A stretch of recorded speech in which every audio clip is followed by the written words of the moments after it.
Alright guys, as promised, my friend Gary Byrne is going to be coming by. These are the two books he wrote. He's not here yet, he should be here pretty soon. And we're going to ask him all kinds of cool questions. There's so many things I'm sure a lot of people are wondering about how the Secret Service works. To a certain extent, I'm sure he can't tell you everything, but how to get to that point in law enforcement. And other questions you guys might find interesting.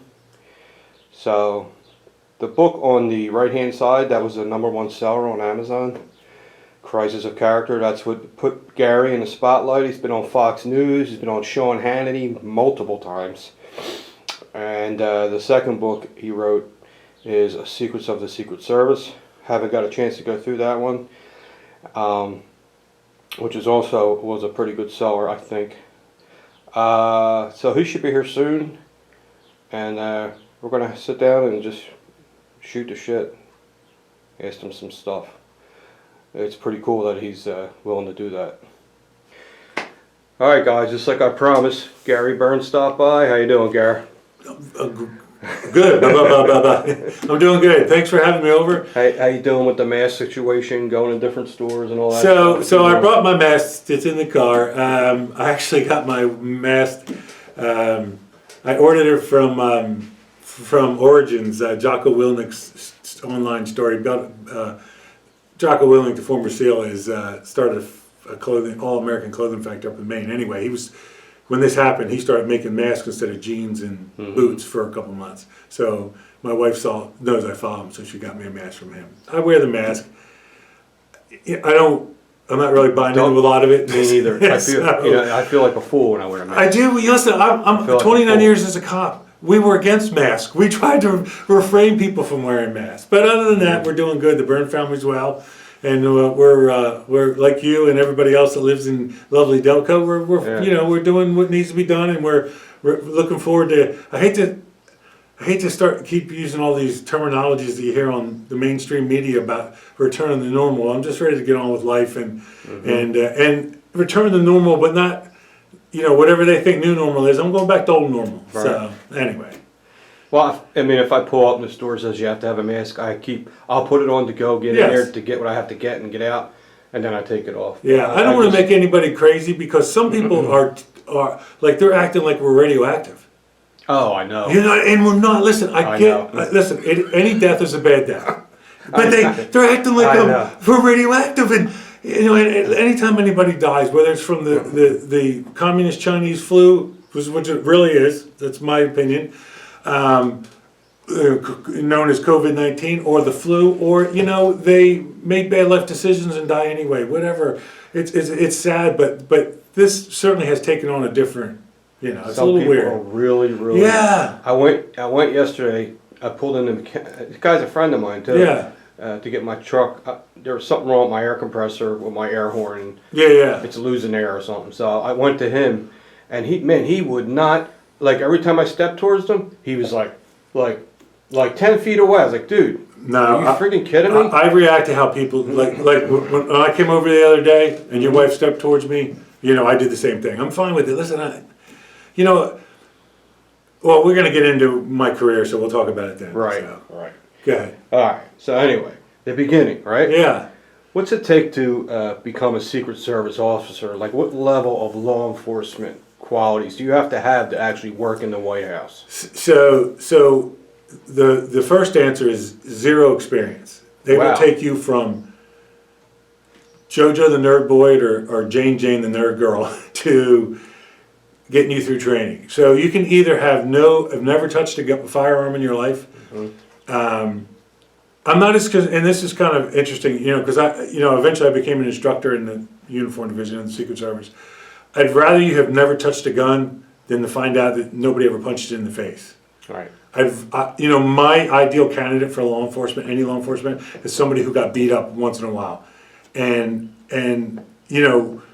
not that you don't have good fighting skills, but you can always learn good fighting skills. What it's hard to do is take the fear of panic out of you. Right. So So that's my thing, but you don't have to have anything. They take people, you don't have to have a college education to be in the uniform division. Really? So like Don't. FBI versus Secret Service, who has to have the more fancy resume? So the Secret Service agents and the FBI agents both require a college education. But I will tell you that every federal agency that requires a college education, there's always a caveat.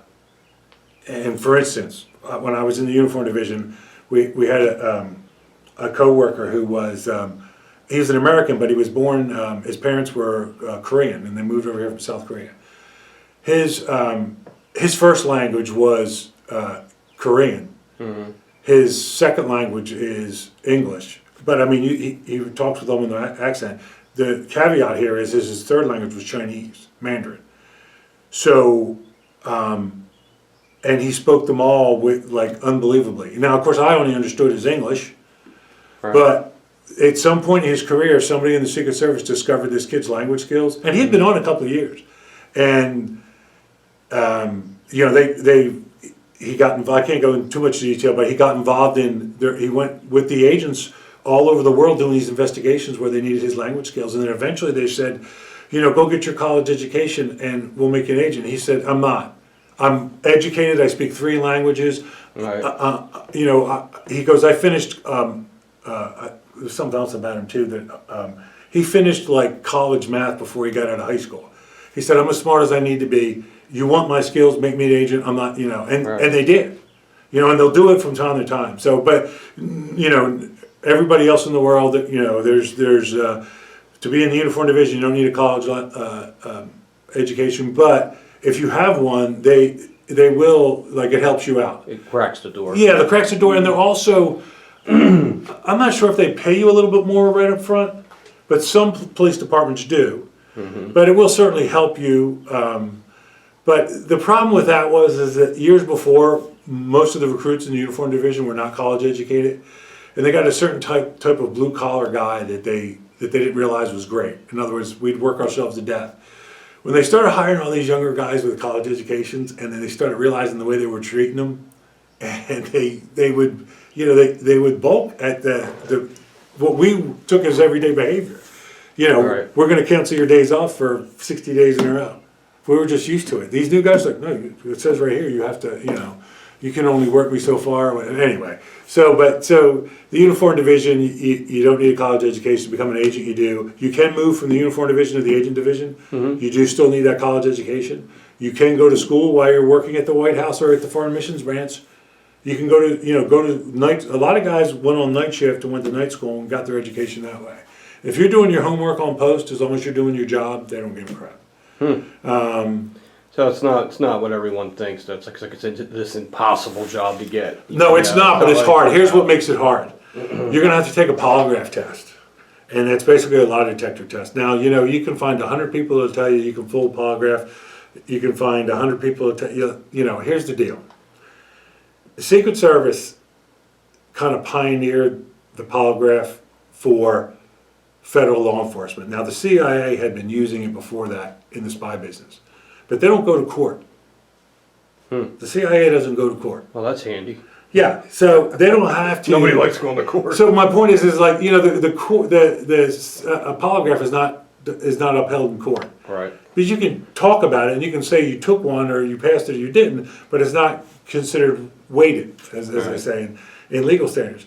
But the Secret Service certainly pioneered it. And believe it or not, they pioneered it more on the counterfeiting side as to protection.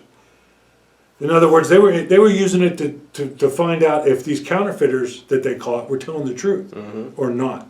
And then they got so good at it internally inside the government that other agencies, everybody, you name the initials, they started coming to them and say, hey, we did this guy twice or this girl, we did them twice with 2 different answers. So could you, you know, and they would. And so it's some really cool kind of cloak and dagger shit that, you know, I was only exposed to it very little, but you have to take that polygraph test. And then you have to pass at least 2 drug tests in the process of screening tests in the process of your hiring. Right. Now, when I got hired, the day they swore me in, actually, like, everybody stood up and clapped for me. I thought it was the weirdest thing. Because at that time, I had the longest the longest investigation in the hiring than anybody. It took them 2.5 years to clear me because I'd been in the Air Force before, and I'd been stationed overseas, and it took them 2.5 years to clear me. Now it wasn't just because I had traveled a lot; it was also because, the Secret Service agent that was doing my background check was in the field office, is also doing counterfeit and also doing protection, and so my background investigation kept getting put on hold, which is one of the problems with the Secret Service, when it comes to investigations. But anyway, so I got sworn in. It took 2.5 years. I will tell you that when I took that test, I took it down at a hotel in Philly, and I took it in the last minute. I signed up for it and then decided not to do it. I was working at Boeing, and I decided not to do it. I'd been working at Boeing a couple of years. I love the job, but they were always talking about layoffs, and I was hired at Boeing to build aircraft, and then I transferred over to security when the program was that I was working on was running out of money, and they had an opening in security, and since I'd been a security policeman in the Air Force, they scooped me right up, and I liked it, but this position came up in the uniform division. I applied for it. At the last minute, I changed my mind, and then the next day, the day of the interview, I decided to go. And when did you enter the Air Marshals? That was later on. Okay. That was after the Secret Service. Okay. So I thought it was Air Marshals. Then no, I was Air Okay. Force, Boeing for a little while, the Secret Service for 12 years, and 13 years as an Air Marshal. So that's who I just retired from in 2016. Interesting. I thought it was the other way around. So let me take myself back to what we're talking about. Getting into the Secret Service, whether it's the agent division or the uniform division, it's hard. You have to lead a pretty clean life. With that said, do not decide yourself that you're not qualified. Right. I mean, if you've been arrested for armed robbery, okay, you're not qualified. But if you had some run-ins with marijuana or maybe some alcohol consumption as a teenager, don't let that stop you. Let them tell you. And don't volunteer anything that isn't out there. Right. If it's not in your records, and I have to warn you, the Secret Service is one of the few agencies in the world that when they're doing your background investigation, they can open your child, your juvie record, which can't be done by. Sure. Yeah, it can't be done by most other agencies. They're going to find out what it is you did, and if you were burying bunny rabbits and running them over with the lawnmower, you might not be their guy. Right. But the Army may be looking for you. So anyway, but either position, the uniform division, the agent division, and also too, there's a lot of jobs in the Secret Service and federal law enforcement that aren't necessarily law enforcement jobs, technicians, clerks, you name it, and all these jobs you can build a good reputation and move yourself along. So anyway, go ahead. Oh, you were asking about the White House? I wanted to ask you something about the lie detector test. Yeah. Because I always watch the ID channel. Yeah. It's like my favorite channel. Yeah. And I'm like obsessed with it. Right. Yeah. If you're an innocent man and you're taking the lie detector test, I'm just curious, Yeah. and you get nervous, does it make it look like you're lying? Yeah, they can steer you. They can steer you and make you look bad. But here's the thing. I got Gatorade if you want. No, I'm good, thanks. So here's the thing. What the lie detector basically is, it's a biology test. It's measuring your heart rate, perspiration, your blood pressure, all at the same time, and you're actually the way your diaphragm moves, and it's doing these things all at the same time. And the modern day polygraph is very advanced as far as computer. More accurate? I don't know if it's more accurate. Yes, it's more accurate, but there's also you can't ever look past the old school guys. Mm-hmm. And this is really, I'll tell you the story real quick. It's kind of funny because the guy's name was Frank Farmer, and it's actually, that's the name of the character in a movie about the Secret Service, Frank Farmer. But this guy's real name was Frank Farmer, and he worked in the Secret Service. He was an agent, and he was one of the pioneers of the polygraph program. When I met him, he was at the end of his career. He was protecting the Secretary of the Treasury at the time, Bob Rubin. And I used to run into this guy all the time. And he was the neatest guy. And he used to tell me stories about the polygraph and how they would use it to trick people, not trip them up to get them in trouble, but they knew what the evidence said. They're just trying to get them to, Right, they already know what they right, did. and so, That's yes, different. can a polygraph be manipulated? Yes, but if an organization like the Secret Service is using it for hiring, they're not trying to trip you up. Okay. We want you. They want you. They want you. They spend so much money on weeding out the people that can't make it. It's expensive. They want you. So if you go thinking you can fool it, like if you've been arrested with, because you were 16 and got caught with a kilo of cocaine and you think you can pass the polygraph, you're probably wrong. And they're going to find out anyway. So, but with that said, like somebody like me, like I thought there was no way I'd pass the polygraph. But I'd already been in the Air Force and I led this really clean Boy Scout, no offense to Boy Scouts, life. But I was hard on myself. And when my polygraph was 7.5 hours long. When I walked out of there, at Second and Arch, I threw up on the ground. Because of train. I thought I would never pass. You know what I was tripped up on? You're a Delco. Yeah, I love it. This train runs right in front of my mom's house. Yeah. What tripped me up on my polygraph was when I was in the Air Force, during an exercise at Langley Air Force Base in 1985 probably, or 4, my agents, the security police squadron, we were doing this exercise, practice for an exercise. It was a 3-day practice. They forgot about me and left me out for 24 hours. I had to walk after I finally realized the exercise was over. My radio was dead. Nobody came to where I was posted on the edge of the water there in Hampton. I had to walk back across the flight line. During operations, they finally sent somebody out to see who was crossing the flight line. I hadn't eaten or drank in like almost 12 hours and hadn't eaten anyway.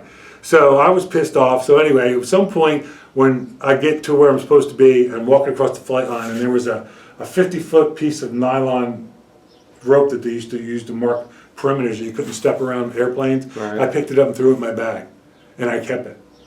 And when I finally told the guy that, he almost pissed himself laughing. He had to leave the room. He goes, "Look, you're wasting our time. You're good. Anything else like that?" I'm like, "No, that's it. I took the rope." He goes, "Good." That was it. And then it wasn't showing deceptive anymore, and that was it. Yeah. That's what they're looking to make sure you're not a subversive. They're looking to make sure you're a good, honest person. They're not looking for.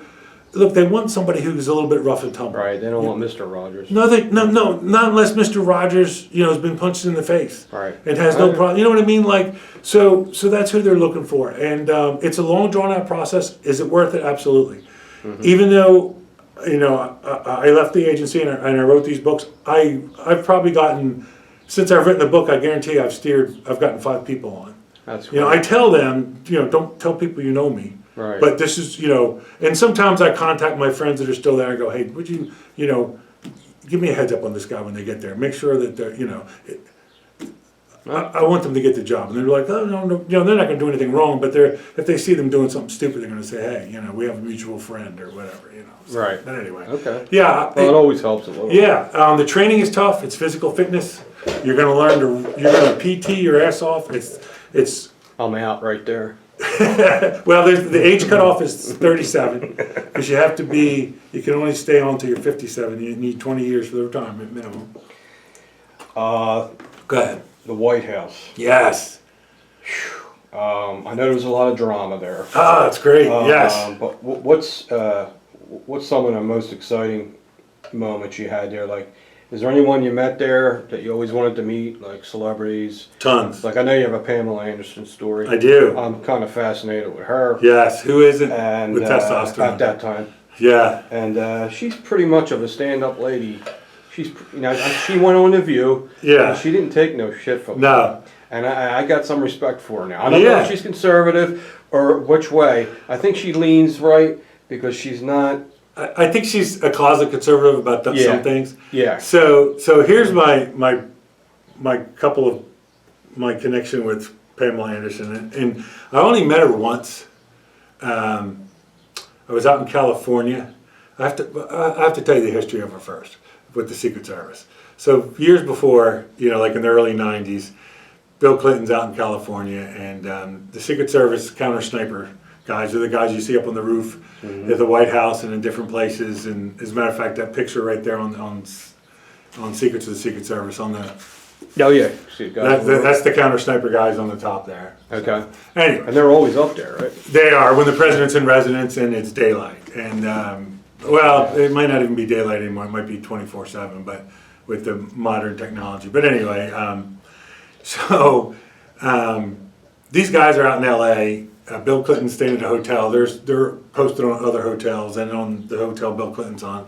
Anyway, one of the things they do the most, once they get up there, they set up their rifle and everything, and they already know the distance from where they are to every building that they have, that there was a threat from. It never changes the landscape of these cities. And when they build a new building, the Secret Service Uniform Division goes and meets with them actually as they're building it and says, hey, we're going to, blah, blah, blah, blah, how high is it going to be? And nowadays it's actually put into a computer. It's digital. But before they did it, in old school notepads and everything. And so anyway, they're on the roof and they're with their big binoculars and they're looking. And listen, if there's a woman on the top of a building exercising, the counter sniper today is still probably all men. And it's not because they hate women. It's because it's a very physically demanding, shitty job. It's tough. This is the same mentality of people who go into the harder parts of the military. This is a tough job, but setting that aside, so my buddy's up there. He's looking, and he stops. And he goes back, and there's these two women standing on a balcony, and they're waving, trying to get his attention. And so he goes back, and he's looking at him, and all of a sudden, they're holding up a piece of cardboard, and it says, "Who are you?"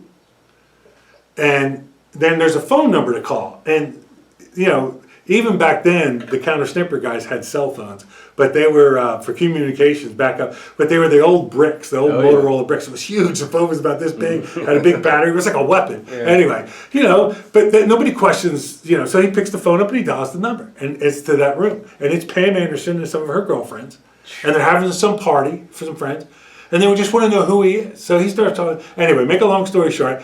They end up hooking up. When I say hook up, they go out for drinks. That's all. And I'm not implying that anybody got lucky or got laid, and I'm not implying it didn't happen eventually. I'm just saying. But anyway, and they became friends, and they weren't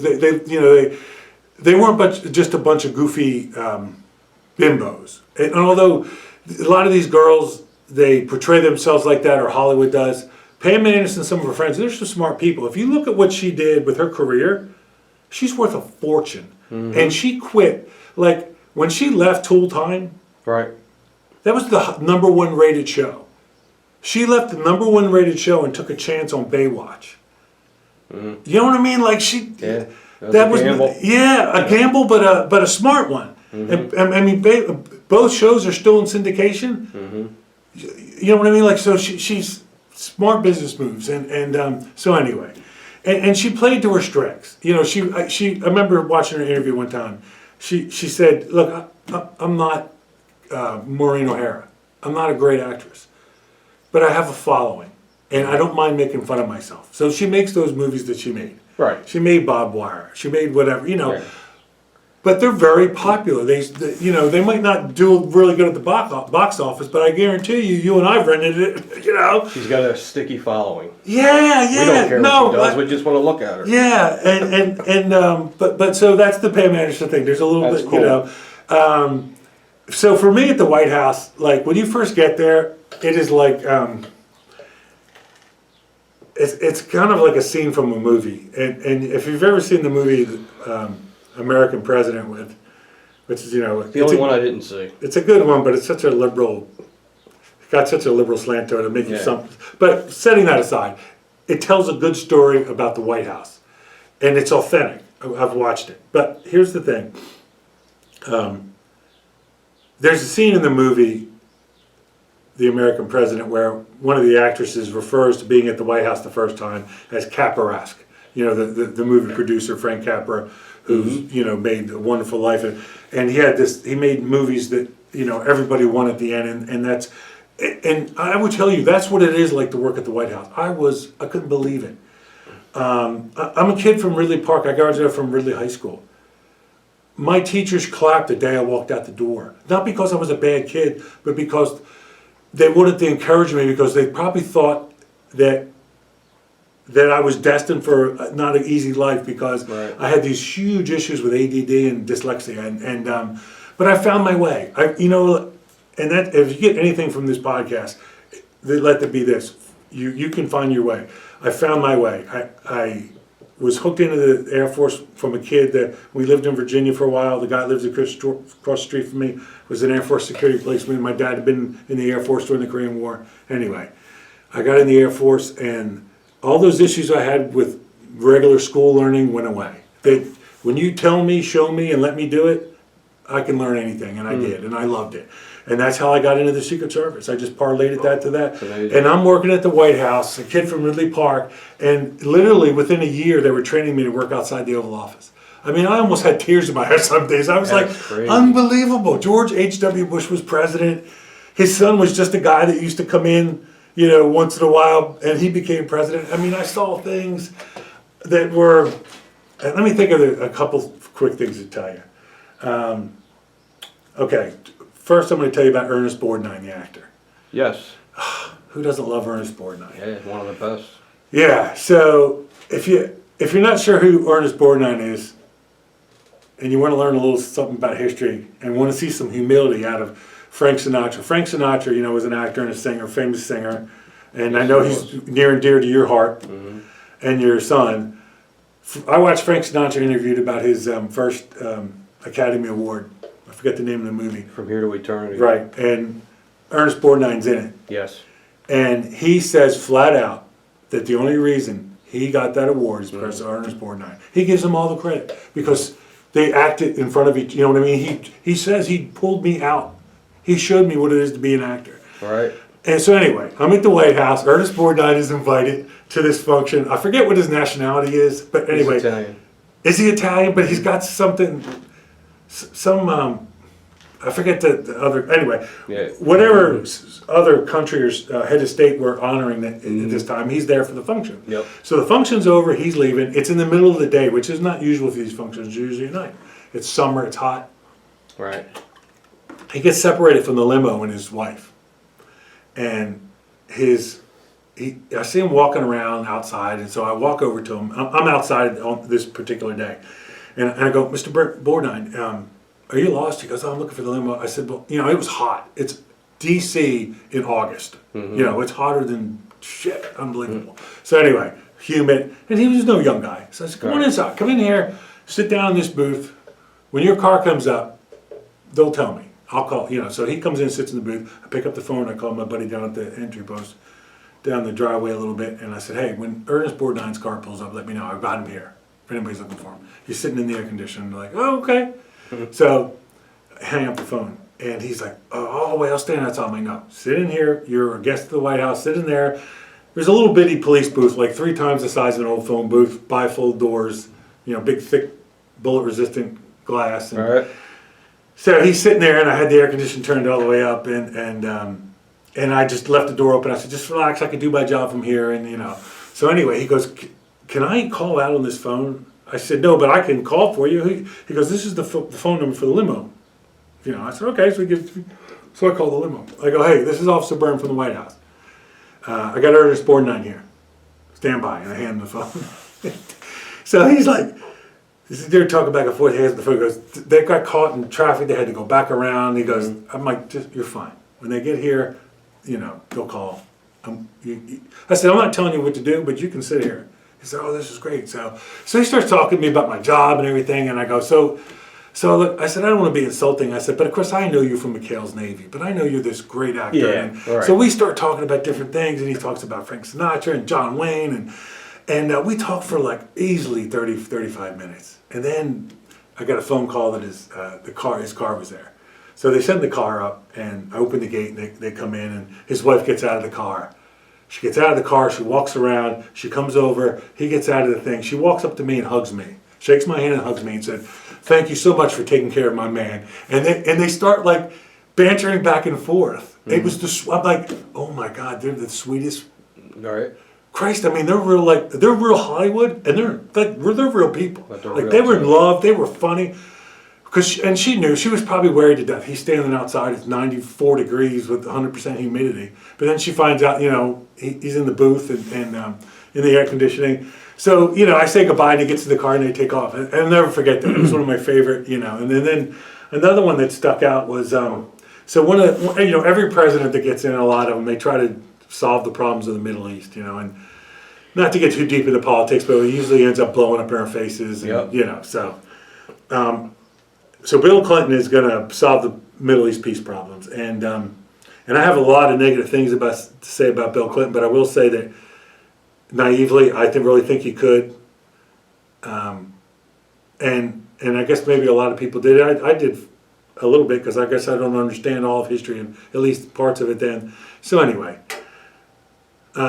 so they finally get they badger the Palestinians and the Israel for a couple of years, and then eventually get to this point where they're going to do this peace accord. They're going to sign it at the White House.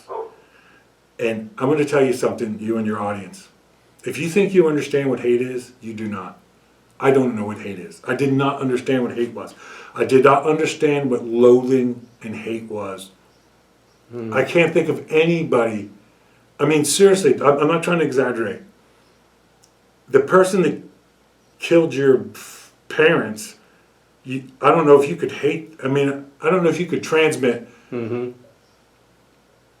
unknowingly The hate they have for us. Oh, so Itzhak Rabin.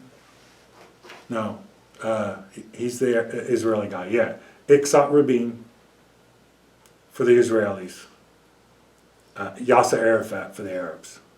They're in the White House at the same time. Rabin's there first. He's sitting, I'm posted outside the Oval Office. I wasn't supposed to be there that morning, but the guy whose post it was, I was just part-time, wanted it, was going to work, we're all working like 20-hour shifts, wanted to work it later in the day when the stuff was taking place.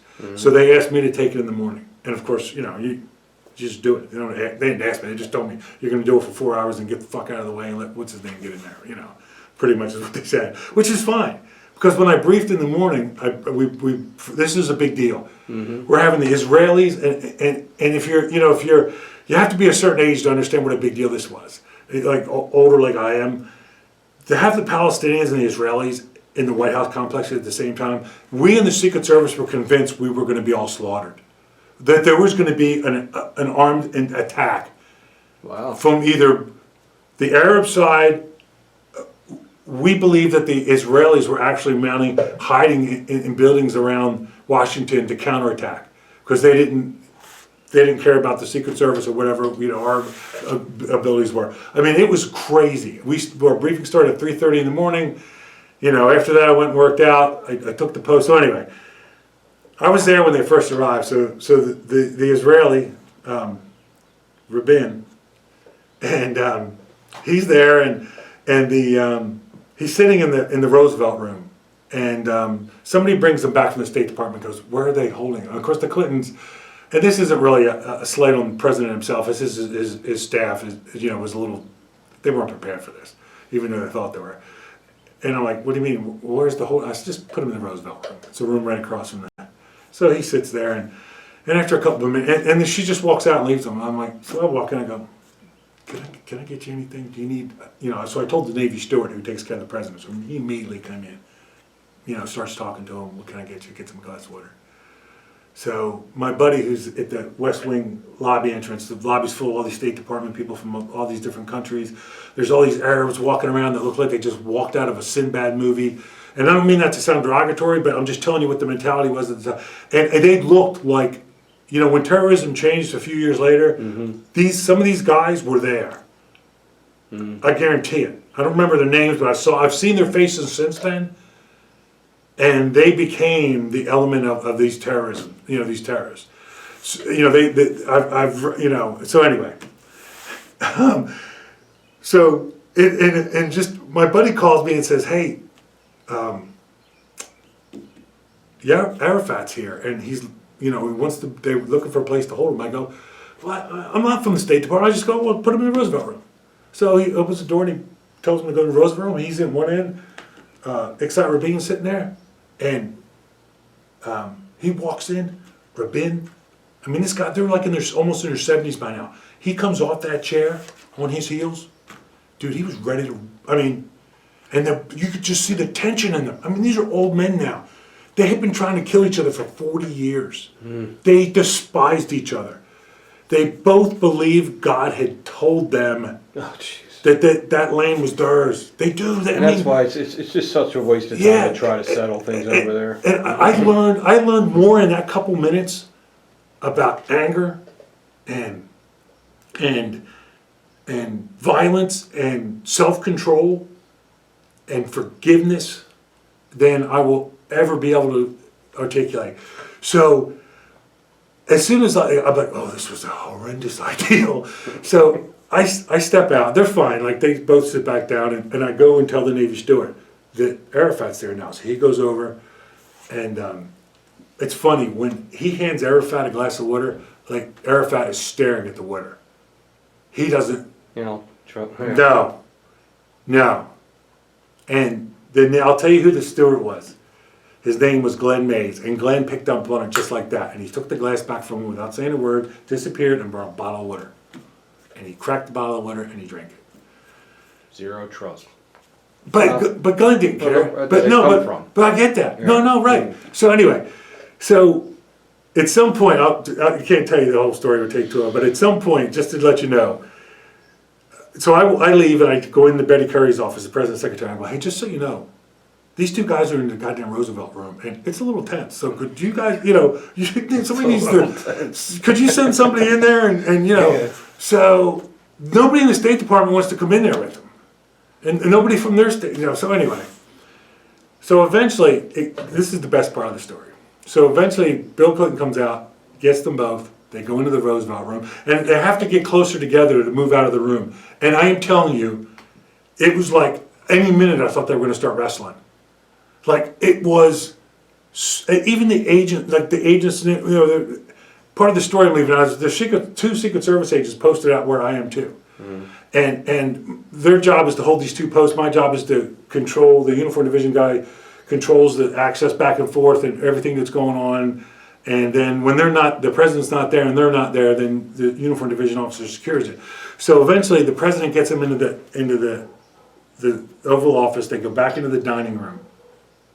And they're talking, and the outer doors are open, and I left them open purposely because the agents had doubled up. They wanted to be able to see in there, so that's fine. All right. So unless the president says something, and in that case the agents will just take a step in. I mean, they have that kind of, they decide where they observe from.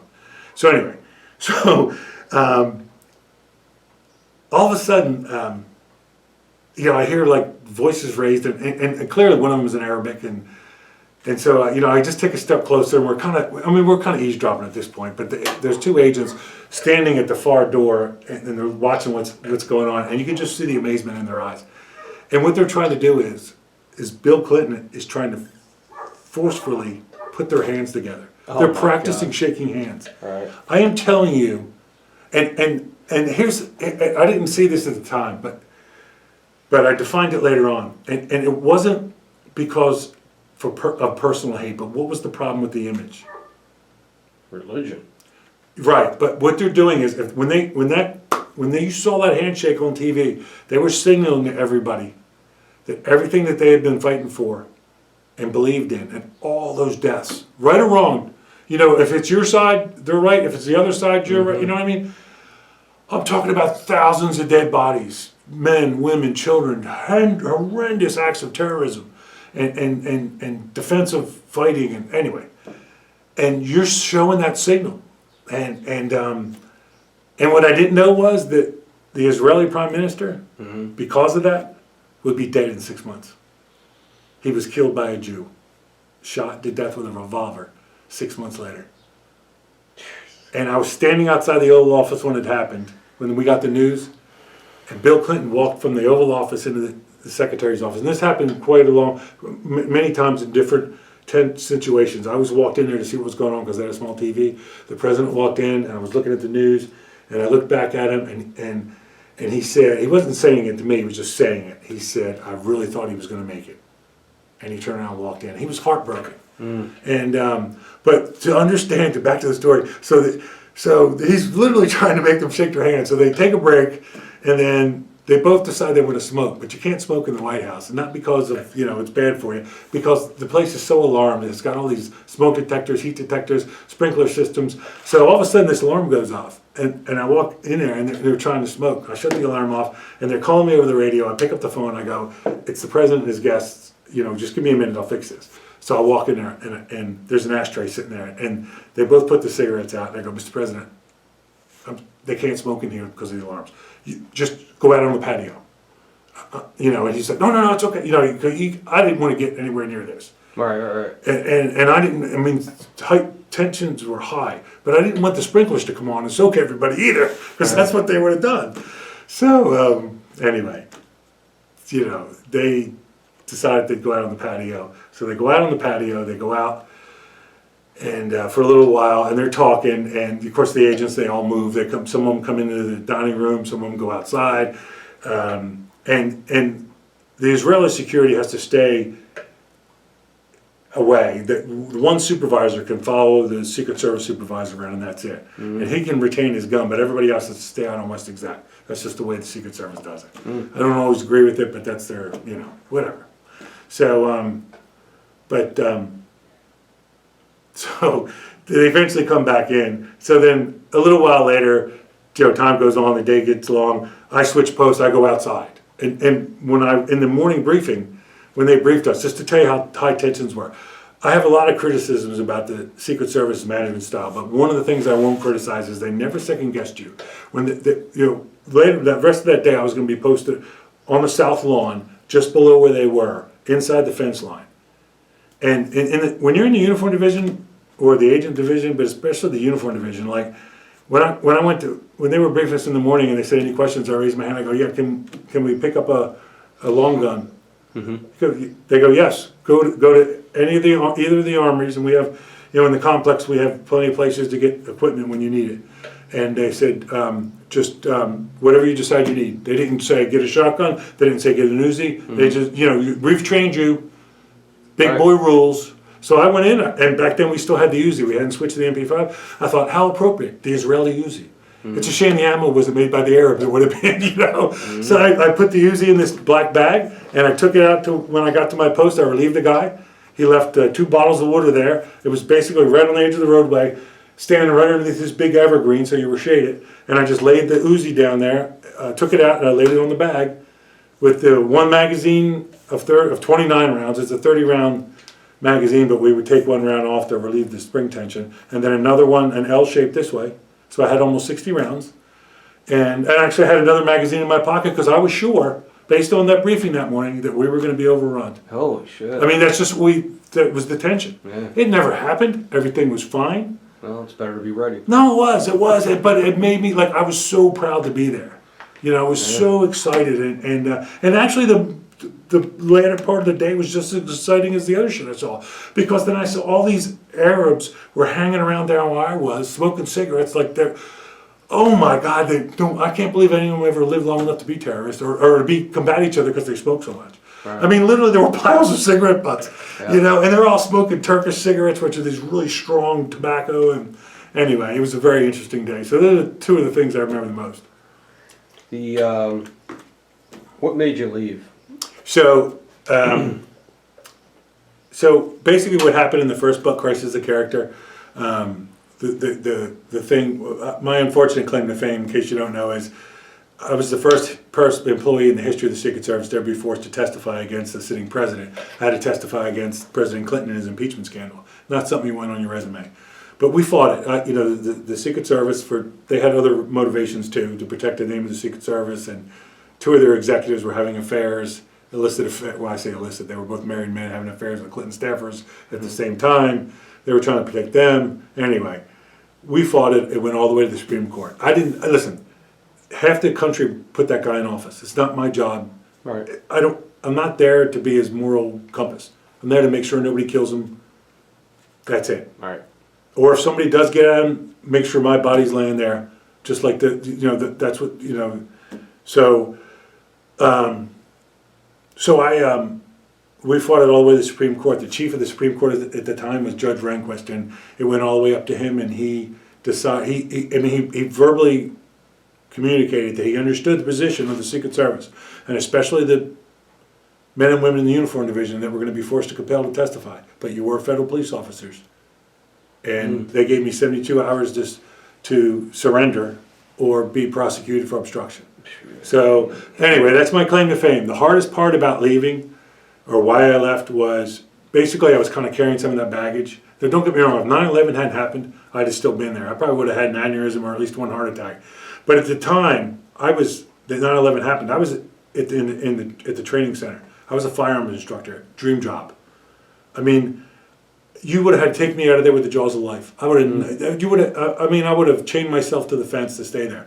But when 9/11 happened, I still was, the only reason I got that job as an instructor, they turned me down 5 times basically because of what happened with the Clinton thing. Because a lot of the executives, it's easy to say, I shouldn't have went in and testified, but it's not their life that was in jeopardy. And the Secret Service management was pushing us forward to protect there was a lot of senior guys on the president's detail that could have answered those questions, but they were trying to protect their careers. So I went in and did the right thing. I made it, went all the way through the Supreme Court. I resisted as much as I possibly could, and then I went in and answered their questions honestly. So they held it against me. The only reason I got that firearms job is because the right agent got in charge of firearms, and one day he said, "You seem to have this incredible passion for firearms, and why aren't you putting in for an instructor?" And I laughed at him, and his name was B.J. Moravec, and I said, I'm Gary Byrne. He goes, "I know who you are." I said, "No, B.J., I'm Gary Byrne, Monica Lewinsky, Bill Clinton, Gary Byrne." He goes, well, what's that got to do with it?" I'm like, go down to next time we're at headquarters and ask about me. So he came back, and he was furious. Like a week later, he's like, "I just came back from D.C. Do you want that freaking firearms job?" I go, "Well, of course, but don't put yourself in a position where you're going to be the anvil. It's not right. Just listen, I'm just a UD guy. I did the right thing. I know I did.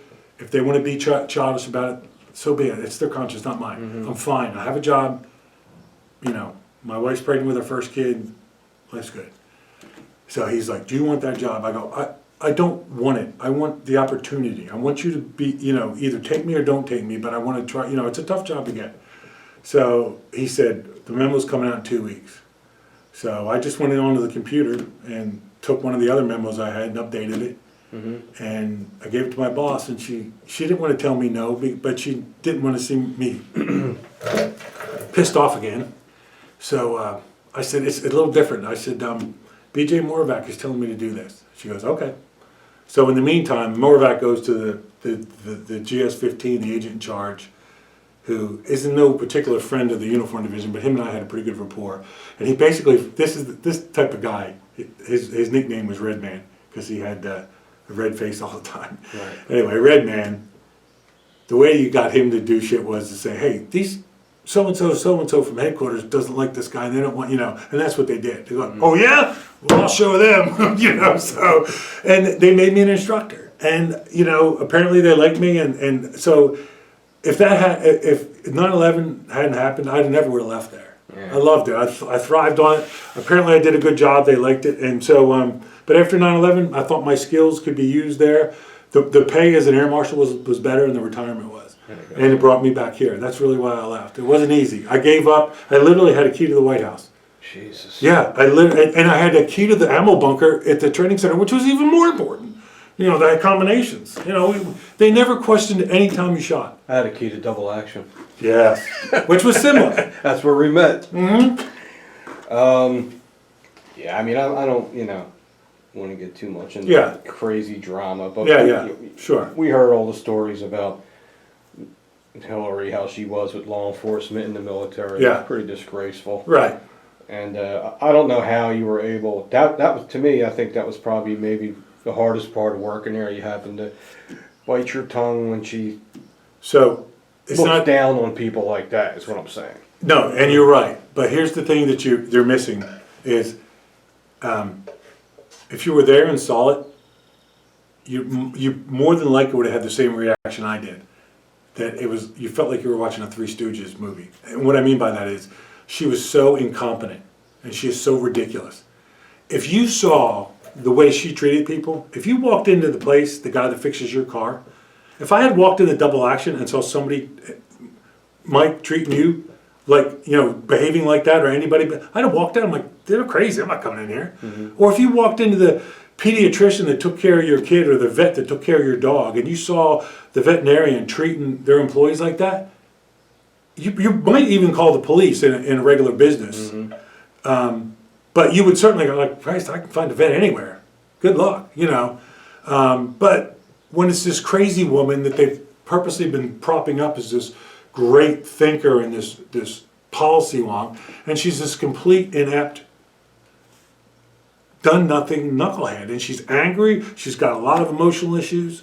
I mean, today I swear she'd be on some spectrum. I don't mean so much autism, but she clearly is void of certain emotions, in my opinion, based on and to get to your point, I literally had her standing in front of me one time. He's looking up at me because I'm a little taller, screaming at me, calling me an asshole. The uniform division with a bunch of jackasses and assholes, and she should have had them all fired. And I literally laughed in her face. Because what I knew was that eventually her husband would leave office and I would still be there. Right. And the uniform division would still be there. And her arrogant staff, not all of them, some of them, a very few, though, were arrogant jackasses that, one of them is that great reporter, George Stephanopoulos, who's now been on ABC all these years, who actually stood in front of me one day and said, I can't stand the press. But anyway. So, so that's who she really is. She's this malfunctioning person who berates everybody. And I wasn't the first person to come out and say it. Stephanopoulos talked about it in his book. So did Dee Dee Myers. Hell, Bill Clinton has even talked about it. If you follow what he says, I know what kind of personality she is. Just, we've all worked for someone like that. But that's why. But that's why, like, when people would say, I don't know how you put up with it. Well, like, because here's the thing: nobody took her serious. You just waited it out. Now some of the military people I felt bad for because, like, it could affect their careers. If Mrs. Clinton went to the staff. And the funny thing is, all those senior military people that are assigned to the White House, they all report to this one civilian employee who's like a GS-13.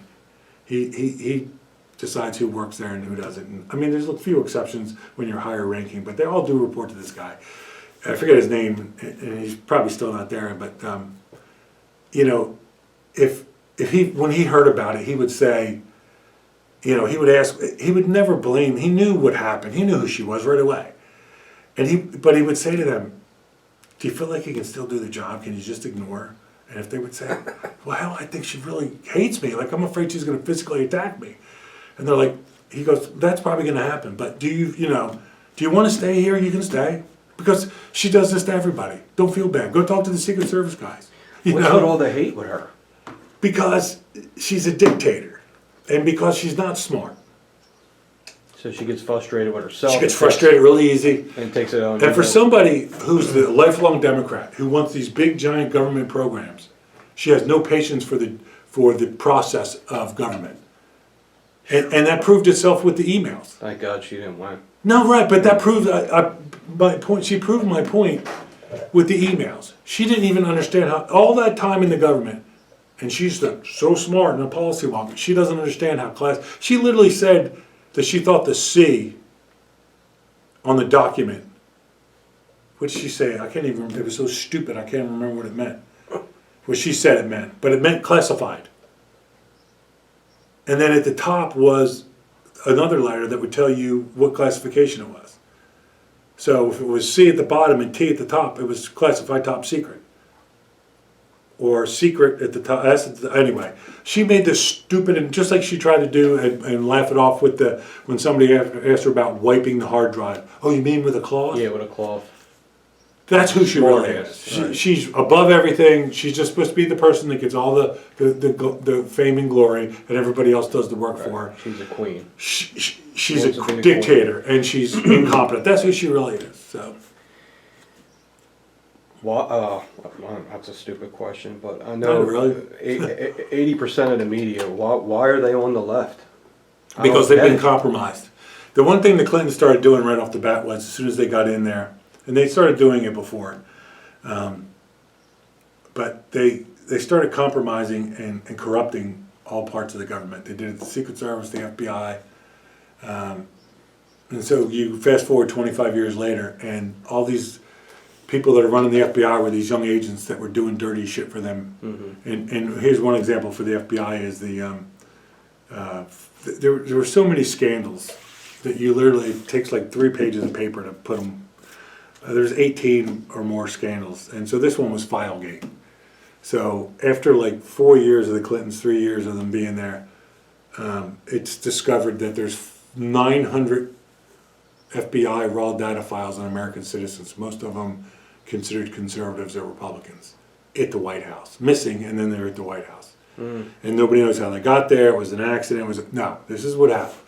The Clintons hired this very dumb, corrupt bouncer in D.C., whose claim to fame was that during the Clinton campaign, the first one, they dressed him up in a chicken suit and sent him, this was an adult, sent him all over the country chasing George Bush's campaign, and he would run around with a sign saying, "Chicken George won't debate Bill Clinton."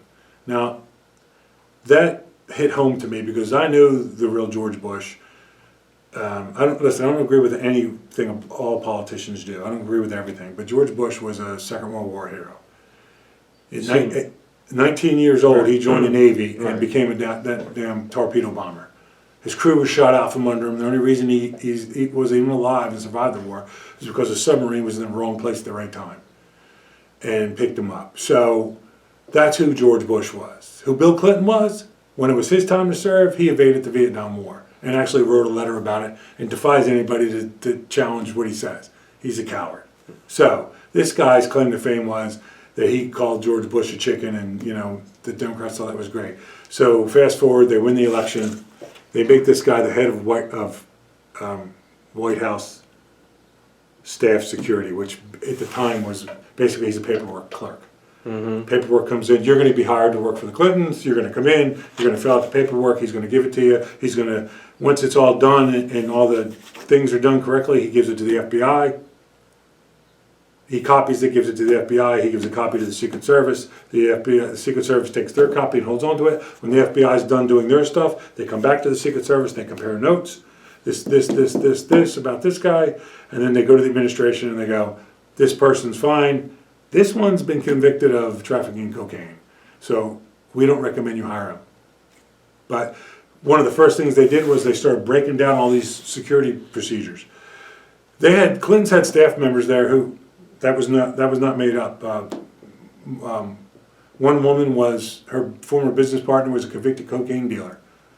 Bill Clinton exonerated him as the governor of Arkansas. Gee, nothing could be, no smoking guns there. Swampy.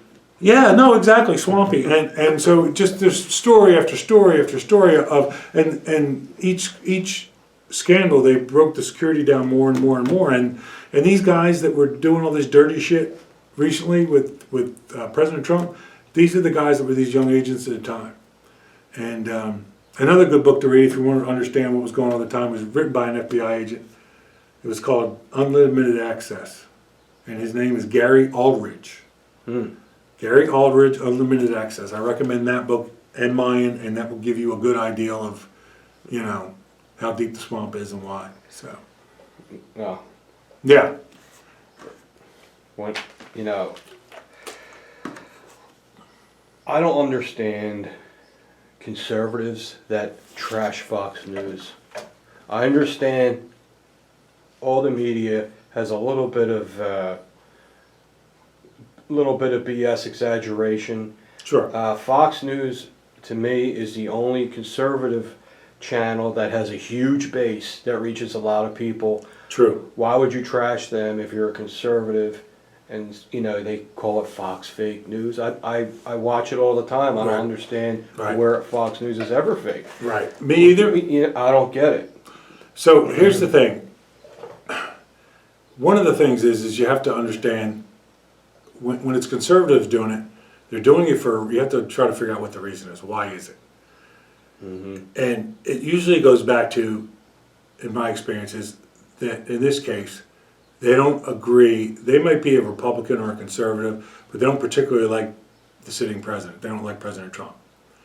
Which is another thing I couldn't now understand. Unbelievable. Yeah. And unforgivable. And yes, it is. And so they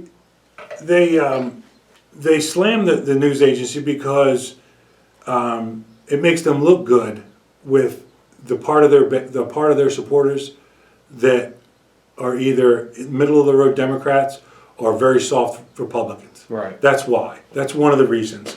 I would tell you that I had a lot of experience with Fox News when I wrote that first book. Sean Hannity, and I'm going to tell you all something. He is just like he appears on TV. He's the most genuine, kind man you'll ever meet in your life. Yeah, like He practices martial arts, jiu-jitsu, wrestling. He's a firearms, concealed carry guy. When I first met him, it was my co-writer, and both my books are co-written with my co-writer, Grant Schmidt. And Grant and I met him up in New York. We did his radio show first in the morning, they tape it. And he grabbed my hand, and him and Steve Bannon later on said the same thing to me as they're shaking my hand. They're like, "How are you still alive?" Actually, they said, "How the F are you still alive?" And I laugh and I would jokingly say, "It's early, check the newsletter." So he was generally concerned about my safety and security. I walked him through some things, and the bottom line is, at this point, by the time, when the Clintons campaign got a chance to read that book, which was just before it came out, a copy got leaked, whatever. They were relieved because I wrote that book. I wasn't trying to burn down the entire federal government. I wasn't trying to destroy the Secret Service. And although many of the people that worked for them, at the time I would say I had axes to grind, they were assholes, they were arrogant. But 20 years later, I'm just not that vindictive. I don't need to, it didn't need to be carpet bombing. It needed to be the truth. But I only name names of people that were public or at the time, I don't go through everybody in the Secret Service that was corrupt. I just talk about the guys that were out because of their behavior or became public figures because of the impeachment. And so I forgot what my point was. What was I saying? Yeah, I'm getting old. I know, me too. What was I talking about? And I forgot too because I'm getting old. Yeah, the Clintons, the not burning all the bridges. Right. It's pretty much, so I wrote the book, it's all true, but I didn't need to go into every detail about everybody because 20 years later, their lives have moved on. Maybe they're better people. Maybe it's just not right to burn everybody to the ground. So, but this was the point. When Bill and Hillary Clinton read that book, they were relieved because there was some stuff that I didn't put in there because one, I thought it was some of the stuff I couldn't talk about because it crossed Secret Service procedures and that was classified. Right. But one of the things I left out was their connection with the Chinese government. And I left it out because I thought that was the one thing that would get me killed. And then I didn't realize it was actually public knowledge already. Because the Democratic Party was fined the highest amount of money ever from the Federal Campaign Commission in 96 or 97 for their first campaign. They believe they took over $250,000 from the Chinese government illegally, but they couldn't prove it. They couldn't prove exactly how much. And then they fined them like between $250,000 and $300,000, and the DNC paid it without so that tells you they got a lot more. And actually one guy called me out on it, tried to call me out on it, was they tried to knock him off the air because they hate him because he's good at what he does. What the hell's his name? What's the guy's name? He's kind of a conspiracy guy. He has a TV show, podcast. He's all over. and then they knocked him off the air because of some statements Yeah, I he know made about exactly the what you're shooting. talking about. I Alex can't remember Jones. his name. Alex Jones is interviewing me. Alex Jones is his Oh, name. him? I thought you were talking Yeah. about somebody else. No, Alex Jones was interviewing me, and he goes, "Hey, when you were working outside the Oval Office, did you see any Chinese generals?" I'm like, you know, he could just. He was interviewing me on Skype, but I'm sure you could just see. I was like, oh. So anyway, he changed the subject like the polite guy that he was, and you know, anyway, so after the interview, I called Grant and I told him, and so we start doing some research. Oh, we're doing research for the second book. We discovered that story's already out. That these 5 Chinese generals showed up in suits with bags of money and you know, literally grocery bags full of $100 bills. And so anyway, that was one thing that I thought would get me whacked and or would make life tougher. And then anyway, but so they were relieved when the book came out. Did it hurt them? It absolutely did. And I'm not trying to blow smoke up my own backside, but that second book, it came out the first book came out July 28th, 2016. And by the time the campaign happened and President Trump won in early November, it had sold over 350,000 copies. Nice. Even though half of the mainstream media blocked me because, you know, the pressure from the Clintons. And so by this time, the book has sold 469,000 copies. Oh, right. And so you can only imagine how many would have sold if, you know, because like the first 20, the first 20 shows, the day the book came out on June 26, 2016, that week I was scheduled to do 20 other shows that I did that were with ABC, CBS, NBC, and their cable and different channels, and they canceled them all because of pressure from the Clinton administration. We know this for a fact. And then also too, Howard Stern canceled us, and you know. That's what I was going to ask. Yeah, and I never was a huge. I listened to him once in a while. I was on regular radio, but I didn't follow him religiously. But I kind of respected the fact that he pushed the bounds of free speech. I respect that. I do. Yeah, till something happened to him. Well, listen, I'll tell you what happened to him. The woman he's married to, the former underwear model, and I'm not belittling her. She's beautiful. And he divorces his wife of his kids. He marries her. Mm-hmm. And she is a good friend of the Clintons. She's friends with Clinton's daughter, and he is completely compromised. Because this is a guy who literally sat a woman on a speaker one time and turned the volume up and made noises until she actually, you know, I understand. Climaxed on the speaker. But she wouldn't have me on to talk about this book because of pressure. Because so to me, I'm not saying don't listen to him. I'm telling you, he's just a lapdog. Right. He really is. Well, now, because he was always like, in his heyday, right? Like in the early '90s, right? Because I used to listen to him on the way to work all the time. He was always about, I don't care what anybody, right? I don't care about the FCC. Everyone's going to know the truth about this, and this. And he was always about that. That's why I was so surprised. He was right, and he was pro-gun. Right. He used to argue with anti-gun people. Sure, all the time. He ripped up Rosie O'Donnell. So much ammo. He goes, no, people should have all the ammo they want. Right, and now all of a sudden, and he was one of Trump's best celebrity guest friends. He was all about Trump, and now he stabs him in the back. Yes. He has an interview with David Letterman, and won't say one good word about the president. And he just did an interview with Hillary, which was a sickening lapdog interview. But the other thing too about him is, and then you can ask me another question, is that he let himself get manipulated. Oh, here's what I was going to say. In 2016. He swore publicly that he would never vote for another Democrat again. Yeah, remember that?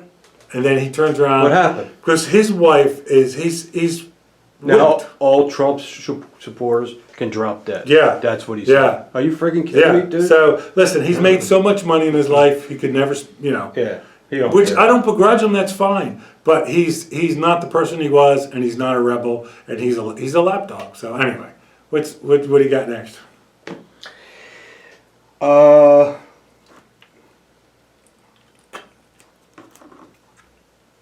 Joe Biden. Biden. You did meet him one time? I did. I was around him quite a few times when he was a senator and Clinton was president. He come down to the White House. I'll tell you what his reputation was back then.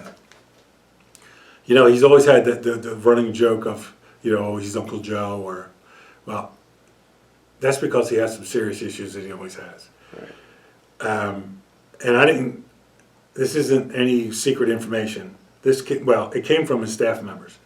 One of his staff members told me one time, standing right outside the Oval Office, that he'd been on medication depression medication since lost his wife and his child. Okay. Years ago, right when he lost a wife and child when he first got elected.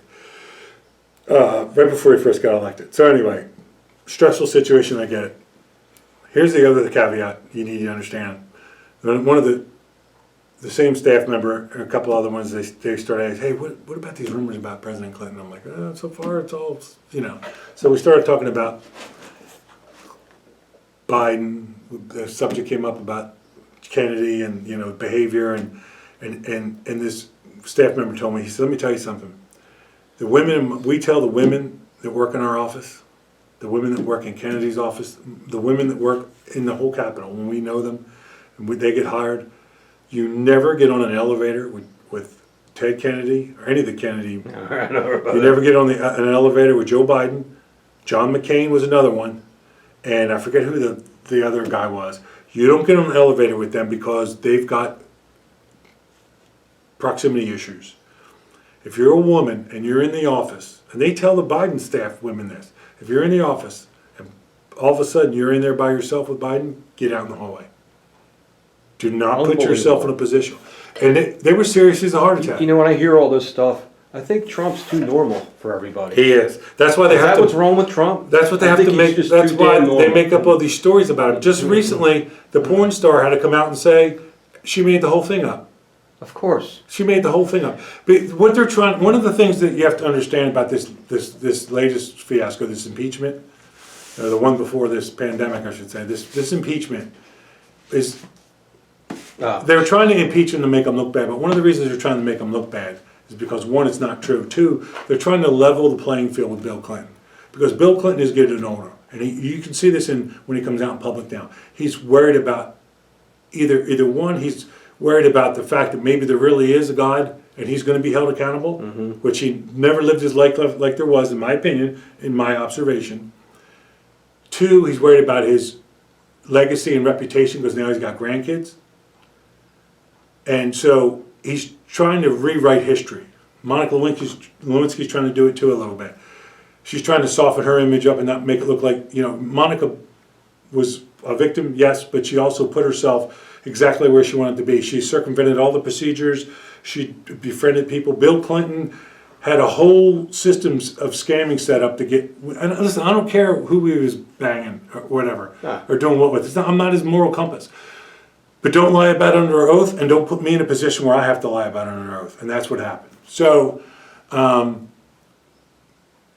don't be so, you know, don't tout yourself as being this brilliant Rhodes Scholar, but be stupid enough to think you can testify about your sex life. But anyway, so that's Joe Biden. That's who he's that same mentality. And then now when you watch him, he's clearly got some functioning issue. Yeah. It's sad, but here's the thing. I say it because I saw the real Joe Biden many times, but he was a piece of work to start with. He would say crazy shit right off the bat. He was very bizarre, and again, how many videos are there out there? And I remember when some of these things that happened, they have, like, I was still in the government at the time. I know that they, like, all these videos of him groping these women and the women pulling away from him, he's groping the little girl's breasts. That's real. None of that is doctored. Right. That's real stuff. That's who he is. His issue is so severe, he's doing it when he knows he's on camera because he's never been held accountable. Now, I'm going to tell you a quick story where he was held accountable. In 2016, or 17, two years roughly, or 3 years before President Obama and he left office. Every year that, you know, the different protectees have Christmas parties for the Secret Service. The Vice President's residence is having a Christmas party for the Vice President's detail. They're all there. Jill and Joe Biden are there. And this agent's there with his girlfriend that he'd been dating for a while. And she's very attractive, apparently. And Biden walks up to her and grabs her from behind, grabs her boobs from behind, starts grinding her. And she pulls away, and he reaches out for her again, and the agent pushes his arm down. And and again now, he's in public, there's 100 people there. He starts moving towards her again, and the agent blocks him. Right. So the Secret Service, again, they're not going to jump on a grenade, but they handled this pretty well. The next day, they get an official complaint from the staff about the agent's behavior. And they said, no problem. We already know about it. We've got it all written out. We're going to send you a copy of it. And then we're going to make it public this afternoon, and we're going to start moving to reprimand this guy. As soon as they got the report and they read it, they shredded it. They called them and said, we're dropping it. Wow. Because they stated exactly what happened. Right. And they actually they made it very clear that there was holiday video that backed up exactly what happened. The agent did touch the president. But then they describe what the behavior was of Biden. And then, you can't separate them. He didn't do it because Biden didn't give him a cookie. Right. He did it because he was groping his girlfriend. And she was visibly, Right. So anyway, that's who he really is. Yeah. Well, it shows. Yeah, no, it does. You just have to look. But they're going to run him anyway, buddy.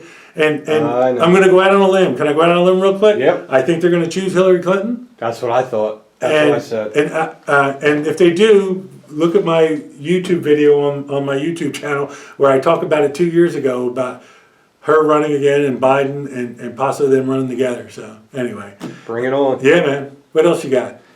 That's pretty much it, bud. Okay, I got no time, but if you're done, that's fine. Yeah, my camera says 7 minutes left, so that was perfect. How long does that mean? An hour? Ooh, Hour and a half? About hour and 15 minutes Sure. so far. But Goes fast. I'll come back whenever you want, and I'll give you whatever you want. Thanks. It's something different for the channel. No, it's great. We didn't get to talk about guns. We can. Real Okay. quick if you want. Yeah. What do you carry? So, What's your main carry? my main carry is my Glock 19. Excuse me, my Glock 19. Of course. I think it's a Gen 4. Now, okay, this guy is. I never had a Glock until you kind of talked me into it, sort of. I knew them, but I'm a Secret Service Air Marshal guy, so I'm a Sig Sauer guy. Right. And but when I was getting ready to retire, I told my wife, I go, hey, I'm getting ready to retire. I got to get a carry gun. I'm gonna get a Glock. She's like, oh, okay. Well, what she didn't know was my Air Marshal team wanted to get rid of me so bad, they were actually taking up a collection and buying me. They bought me a very nice Legion Series 229. They're beautiful. Chambered in 357 SIG, like we carried. They're beautiful. And it's a nice gun. I like it, but I like my 9mm Glock. I also carry It's nice and light. a gun I bought in 1993. I think it was 93. A Sig Sauer 232. It's chambered in 380. They don't make them no more. No, I call it my church gun. It's the James Bond gun. Yeah, it looks like the Walther, right? Yeah. And it holds 7 rounds in the magazine, 1 in the chamber. It's 380. I have a, I'm not going to tell you caliber doesn't matter, but more important than anything is accuracy and practice. And so I'm comfortable with that gun. I like it. It's small, it's light, Right. but I like my Glock. I carry my 229 sometimes, and I even carry a 1911 sometimes, or at least have it. And there's a lot of good 380 self-defense ammo. Oh, there's super great hot stuff. Oh, especially in the last couple of years. Yeah. That stuff that you, I think you showed it to me. Maybe you had it on your channel. It's the bullets etched. It looks like a cross. No, it wasn't me. Wasn't? No. I know what you're talking about, Yeah. though. Instead of being crimped like a jacket Right. hollow point, Looks like it's a harder bullet. And so for penetration, which I'm fine with. I think it's great. I carry in my 380, in my SIG 232, I carry usually Spear or whatever brand, and it's just a 90 grain jacket hollow point. My wife carries a 380 Glock Yeah. 42. Yeah. Runs good. Yeah, they're great. I carried a Glock 43 because I'm lazy. I don't like carrying big, heavy guns. Yeah. Luckily, I have that type of body where I could almost carry a sawed-off shotgun. yes, you So I'm a big guy, so that was never an issue for me. But and when I carry a gun, I go and practice with it, lots of rounds. I used to go to your range all the time. I love everything about guns and shooting and carrying, and it was my life as a cop, and now I'm using it to protect us as a civilian. So We anyway, love firearms. yeah, man. maybe next time you come, we'll talk more about firearms. It'd be great. You know, a lot of Anything you a want. lot of your what gear you use, what Yeah. drills you do. Yes, Do you know anyone that makes any good holsters? I do. I do. My good friend Pete Cannella, the Armory Channel, makes very good holsters. I am wearing his holster right now. My Glock is in his holster. I'm wearing this holster too. Yeah, I'm wearing his holster. So funny thing about Pete, when I first met him, and this will be the last thing I say. He said, "Oh, I make some holsters. Do you ever want anything?" So I said, "All right, well, make me a holster for this." And we had to argue. He didn't want to take any money from me, but I paid for it. But anyway, it's what the best holster I ever had. I wish I had it when I wish I had the holster from my 229 when I was flying. Thank you. Because it fits well. It's good. I like it a lot. I went through a lot of holsters as an air marshal. We'll talk about that next time. I know about that. All right? Yeah. So anyway. But all the links, guys, will be under the video. Is Amazon still have your book up? They do. Amazon. Okay, so we'll put that link there. BarnesandNoble.com. Gary's YouTube channel. And of course, I'll put Armor Guard holster link there if you guys want to check out. I'm on all social media. Well, Facebook, Okay. Twitter, and Instagram. Gary Byrne, Gary James Byrne. Just use my last name. It'll find me. All right, Gary, that was fun. Thank you so All much. right, everybody. Gary Byrne, the man. Thanks, buddy. You bet. I'll talk to you soon.